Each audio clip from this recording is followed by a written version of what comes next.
Hello everyone, welcome back. And today we are feeling just a little bit more hopeful, I guess I would say. As today we are going to be reviewing a big movie that came out this year, which I'm quite surprised by. I definitely would say it's the biggest surprise of the year for me. That is the legendary, the sort of father of the comic book genre, Superman.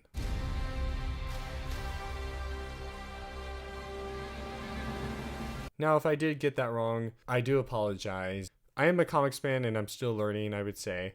But anyways, let's talk about this movie. So this movie was directed by James Gunn. Some people love him, some people hate him. And before this movie, there was a bunch of controversy and rumors going around, like the Wallets Closed movement from the Zack Snyder fandom. And I do have some opinions about the Zack Snyder movies myself. I do criticize the Gunn fans. I do criticize both the Snyder fandom and the Gunn fandom for just being toxic to each other in general. But in terms of the lead up to this movie, I was really nervous what I was hearing. I was hearing rumors. If you haven't seen the movie up until this point, I would recommend clicking off this video, go watch the movie, and come back to this review. Because from here on out, we're going into spoiler territory. Some of the rumors I heard initially is that Superman was going to kill the main bad guy, but Lois stops him, which is meant to be a sort of parallel with the Man of Steel movie. But the one rumor that did come out that was true was the angry monkeys typing on typewriters, raging about Superman.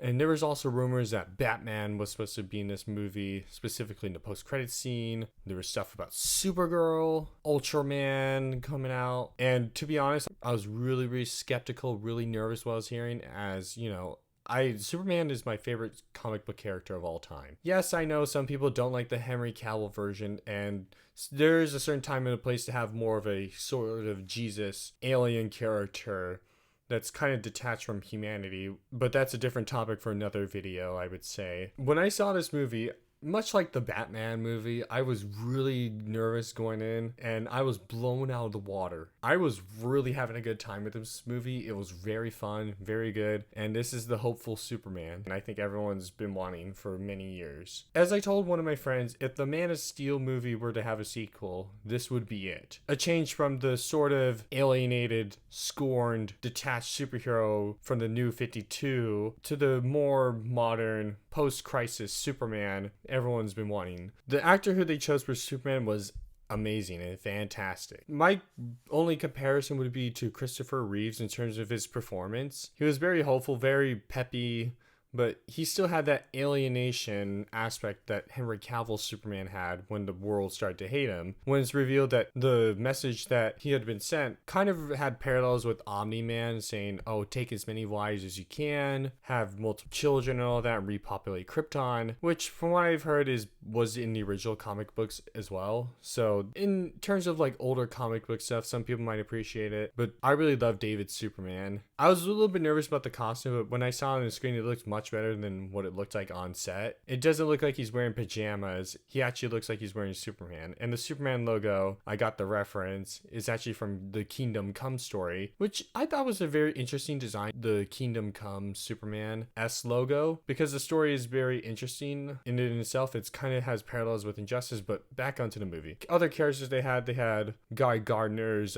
Green Lantern, who is known as a hothead in the comic books, Hawkgirl, and Mr. Terrific. Mr. Terrific, I would say he's kind of the substitute for Cyborg if we're going by New 52 standards. It was definitely very interesting to see him. I really liked his performance, I would say, as Mr. Terrific, as he was a Poindexter, but he really cared about what he was doing. But this Lex Luthor, I really liked this Lex Luthor. Besides Gene Hackman, this Lex Luthor was very intimidating, and Nicholas does a very good performance as Lex Luthor. He kind of reminds me of an evolved Jesse Eisenberg Lex Luthor. Now that sounds weird, but I think what I'm saying is he's a narcissist. He's a little weird, little Poindextery, but he's an actual narcissist. He is angry. He shows that jealousy, that envy that Jesse Eisenberg's Lex Luthor tried to do, but I think in this movie it's done much better, much more directly, a little bit more consistently. And there's not really a lot of weirder moments. Not as like crazy, I would say, but Nicholas's Lex Luthor is amazing. He's smart. Lex Luthor in the comics, he's a smart guy. He's a master manipulator. And in some continuities, he's even worked with even bigger bad guys like Darkseid and other villains like Sinestro and even the Joker at certain points in the comics. But his lackeys, for lack of a better term, were pretty interesting. Engineer, I really liked her. I know there was a bunch of controversy saying, oh, for her look. It kind of reminded me in some ways of like the Rev 9 Terminator, specifically the T-1000 part of it, like with the nanomachines part of it. But she was really good. I really liked her a lot more than Ultraman. Ultraman was interesting. The outfit was kind of reminded me of a Black Noir from The Boys. I think it was done on purpose. But my only critique with that is more so in the comic books, Ultraman is Earth 3 evil Superman is, and the way he gets his powers with the reverse of Superman. You know, he gets his powers from kryptonite, and he, much like a vampire's weakness is the sun. But this Ultraman was, as my best friend kind of explained it, he thinks he's a catapult for Bizarro because the way Bizarro is created is through a clone, an imperfect clone of Superman. And when you think of it like that, I think it makes sense, I would say. But the plot is essentially is very easy to digest. There's some parallels with Russia's invasion of Ukraine, where Superman acts on behalf of a government to protect the citizens, and he gets a bunch of backlash and controversy from it. Kind of like some elements of like Man of Steel or Batman versus Superman, but done a little bit less darker, less somber, and much more hopeful, I would say, than in the more edgy, so to speak, version of Zack Snyder's characters. This paired with the message causes everyone to really not like him and really question if he was there for just power and control, which I think is meant to be a critique of the fact we've gotten over the years evil Superman from Injustice or his knockoff counterparts like Homelander from The Boys, even though the comic came out in 2005 if I remember correctly, and Omni-Man was an evil Superman, again, whose comic was released in the early 2000s, if I remember correctly. Correct me down below. The plot's very simple. I would say Lex Luthor is trying to get rid of Superman because he's jealous of him and wants to get part of this country this pseudo Russia is invading so he can create his own empire, and there's already billions of dollars worth of assets in there because he's funding the government to invade this smaller country. And of course, Superman is feeling down on his luck. He's depressed, but he's still has this glimmer of hope. And ultimately, at the end of the day, it's revealed Ultraman is literally Bizarro, a cloned copy of Superman. He defeats Ultraman and Engineer. He confronts Lex Luthor for his crimes, and he saves the day, as always. That's not even to mention the pocket dimension.